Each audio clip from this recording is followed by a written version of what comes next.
Evening. Right, today's read called for an Ogham. So we're going to pull one and see what they want us to know.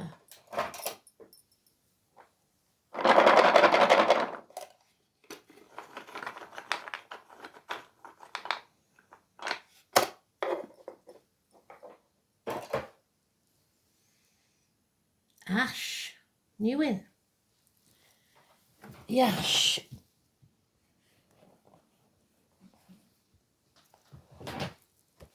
Let's see what it says.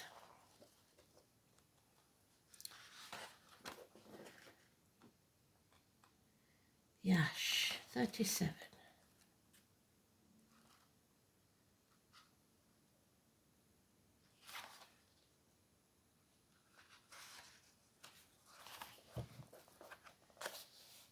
So, it's the third moon, the tip of the middle finger, which is Libra, which we've got the Libra moon and the Libra sun. Well done, Spirit. The colour clear blue, the stone sea green beryl. The bird is the snipe, and the goddess is Branwen, 9 maidens, the Norns, Mary Morgan. The symbol, the wind, the breath, and Awen. The planet of Mercury and Juno, the metal Mercury, the message, feelings, emotions, awaken. The musical note of A, the word Ogham of support, connection, the boasts of women, so be careful women don't boast. The contest of beauty and weaving. The flower essence, impatience and vervain. Ash is the third tree following the return of the light. It is sacred to Poseidon, so Pisces, in Greece. In Ireland, ash is the third of the 5 trees of magic. It was used as a charm against drowning.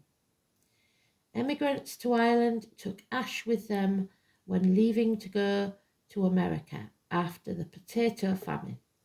In Britain, it is the tree of birth. So we talked about birth and death in the reads, didn't we? Druid wands are made of ash, and the great ash Yggdrasil, the tree of life, sacred to Odin, Wednesday, was taken from the triple goddess in Scandinavian legend and used to dispense justice, Libra. In ancient Wales and Ireland, oars were made of ash. The shade of the ash tree is said to be harmful to plants because ash roots will strangle other roots. It is called the tree of sea power, resident in all water, and is the tree of the month of the floods. And they talked about fire and flood, didn't they?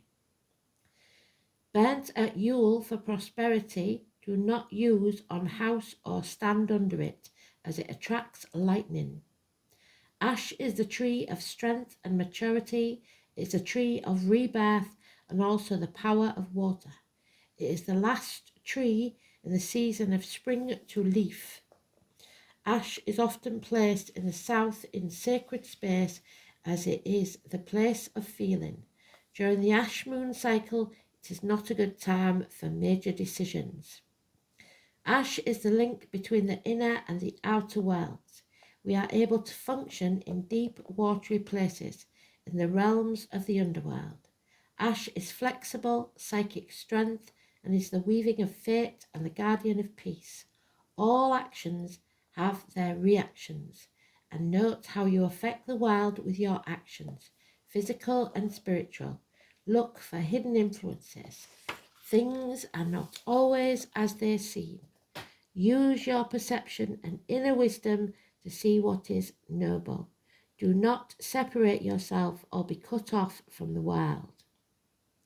The common ash is the major tree of the lowland forest in much of Europe, along with oaks and beeches. It grows 130 foot in open sites, with a broad crown reminiscent of American elm trees. Ash was and still is an important timber, and is traditional material for the handle of a besom. The common ash is occasionally cultivated in North America, and similar native ash species are widely grown as street trees. Ashes are members of the olive family. The ash flower is born on the bare branch before leafing occurs. So the name olive and ash could be important, or the I don't know if it's a fruit, is it olive?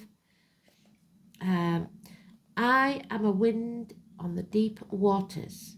I fled vehemently on the foam of the water. I am wind on the sea. Somebody may be travelling across water. At this moon, Amagon sings, I am a wind over the sea. As the year moves towards the equinox, high winds move upon the land. So strong gales like Helena, what we just had. This March wind blows away dead leaves that cover the earth, exposing the soil to new light.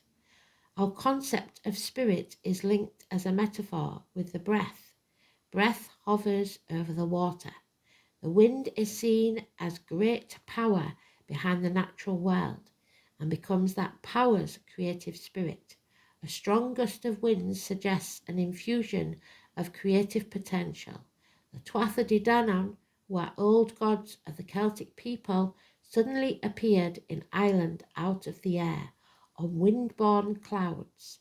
The cauldron of creativity is fanned, inspired by the breath of the 9 maidens, who are seen as the goddess in her 9-fold manifestations. To the ancient people of the world, life was not thought to begin until a newborn child took its first breath, thus being infused with the spirit of the goddess, and life began. Following the sequence of imagery in our moons, so a baby's first breath could be important, a newborn child, we find that the wind over the sea follows logically after the bursting forth of the lake over the plain. The waters have escaped the abyss, bringing the essence of fertility, but this fertility is still inert and without known purpose. Now the goddess, as a divine wind, must breathe herself into this potential. So you too have to use that force to gain your potential. Bringing growth, what this means to us is that we must now open ourselves to this gift of life-giving breath of the goddess. It is now time to contemplate this creativity and how we will resume conscious action in our lives. I am a wind of the sea. In the moonlight, the crystal bright of our names is glowing clear. Dragon stones stand alone, so the dragon again. On the sand, as we draw near, wave on wave, wave on wave, wave on wave of a sea mare's rave. So the horses. Tides are high as we ride by, embrace the tide with the sea mare's ride. So a female horse, so it's born in the year of the horse, the feminine. Foaming, frothing as maddened mouth, hooves churning in the brine. So salt water. Tails flailing, ranting, raving, we gave line on line. Wave on wave, wave on wave, wave on wave of the sea mare's rave. At the spring tide, swell with pride, so something in spring is going to make you proud. Embrace the tide with the sea mare's ride. Mighty now, we too must bow. To time mightier hand, comes the ebb tide, we subside, and graze the golden sand. Wave on wave, wave on wave, wave on wave of a sea mare's graze. One and all heed Rhiannon's call, embrace the tide with the sea mare's ride. Rhiannon was falsely accused of something and suffered because she was keeping secrets for others, but she was reinstated to her rightful place in the end. On the earth, in the earth, with the fire by the water, I am death, depth, the ash moon's daughter. So deep. Beryl, so the name Beryl could be important, but the stone also. The name is from the Greek berylos, indicating any green gemstone. The majority of beryl mind is some shade of green. Aquamarine was the name first coined by the Romans meaning water of the sea and is a form of green beryl. It's traditionally protective look stone for fishermen. In addition, it's been carved into cups and goblets because of the belief that it aids digestion and reduces body fluids. So again, the digestive tract. This stone is associated with the sea goddess. It is recommended for increasing psychic ability. Traditionally, beryl has been used for relief of stomach disorders, which is what the Virgo card, the Hermit, talks of, and as a diuretic. It has also been recommended for toothaches.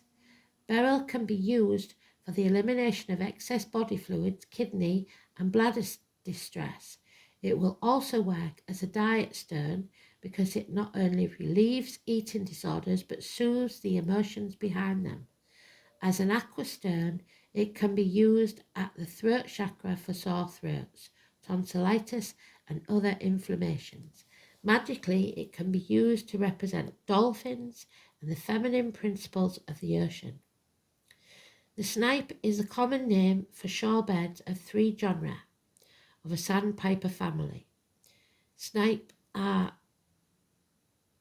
on all continents except Australia, where, however, one species winters. Snipe have long, slender bills, sensitive at the tip.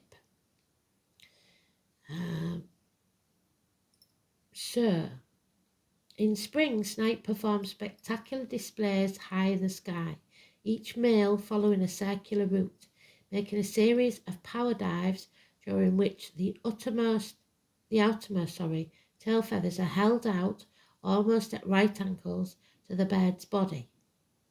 Feather vibrations produce the remarkable throbbing sound known as drumming. Drumming takes place throughout the breeding season and can be enjoyed on moonlight nights. Once a female snipe is attracted, the male pursues her and dives with wings held above the body in a V shape, often rolling and turning upside down. The male takes no part in incubation, continuing drumming displays over the nesting territory. He feeds mostly at night, spending much of the day resting in cover. The Norns. In Germanic mythology, the Norns were a group of supernatural beings who corresponded to the Greek Moirai. They were usually represented as three maidens, the maiden, the mother, and the crone, who spun or wove the fate of men. Some sources name them Erd, Verdandi, and Skuld, perhaps meaning past, present, and future. They were depicted as living by Yggdrasil, the wild tree, under Erd's well, and were linked with both good and evil, being frequently attendant at births. They were sometimes associated with midwifery.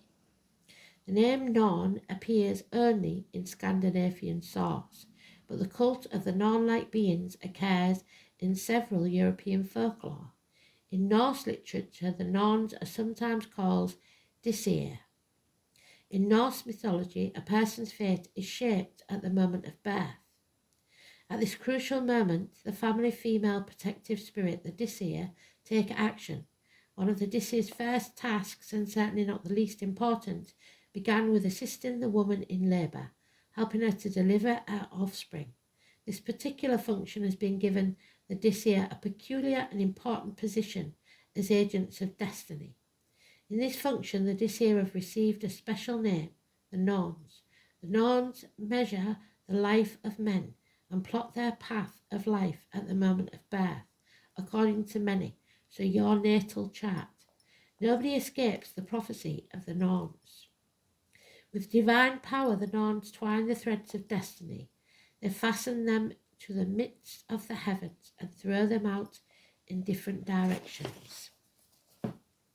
The land of a conqueror to be measured out in advance. In modern times, the belief of the Norns meddling with the birth of a child has in some areas lived on in folk tradition. The Norns allotted destiny for better or worse. It is psychologically understandable that the dark aspects of the Norns' activities dominated the view on them. We seldom meet them as providers of happiness and success. So reads a runic inscription. The Norns decide both good and evil. They have decided immense suffering. The expression, the judgment of the Norns, equates to an unfair destiny, misery and death. In Hamdesmal we read, "He who has been called upon by the Norns sees not the night."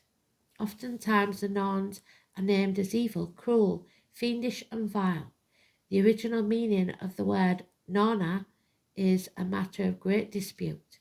In their fate-settling context, it has been connected to the Swedish dialect word Norna, Nirna, a verb that means inform secretly. Another etymology ties the word to an Indo-European root, ner, which means twist or twine.